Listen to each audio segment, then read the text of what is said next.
Now, those rockets from Gaza, sometimes intercepted by Israel's Iron Dome missile shield, and then the shattering response from Israel, airstrikes leveling buildings.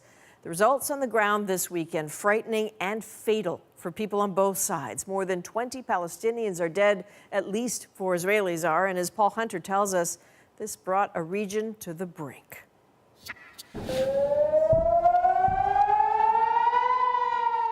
Relentlessly, all weekend, rocket attacks into southern Israel and counterstrikes from Israel into Gaza.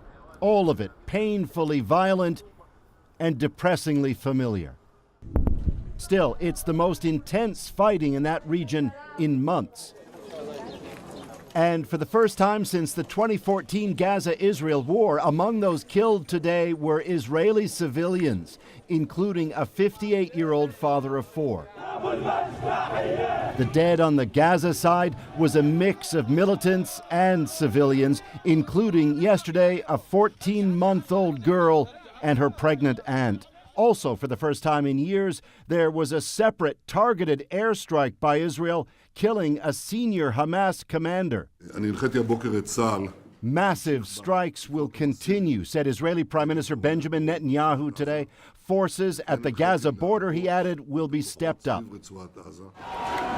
This latest fighting follows Palestinian complaints Israel wasn't acting quickly enough to ease its economic blockade on Gaza. On Friday, gunfire from Gaza wounded 2 Israeli soldiers, and the violence escalated from that. But many now also worry about the timing. National and religious commemorations are coming up on both sides, and Israel will soon host the Eurovision Song Contest, bringing with it tourists and worldwide attention. But some underline the key to what happens next may well be how Israel now responds to its civilians being killed. Pressures on the Israeli government to intensify its reply, which is escalate the airstrikes and, more worrying, threaten surgical ground assaults across the border. Once that happens, you could have pointless fighting on both sides that will go on for weeks. But tonight, even as Israeli tanks were spotted heading toward the Gaza border, reports of a possible ceasefire agreement. Details are scarce, but potentially it's a way out for all sides. Paul Hunter, CBC News, Washington.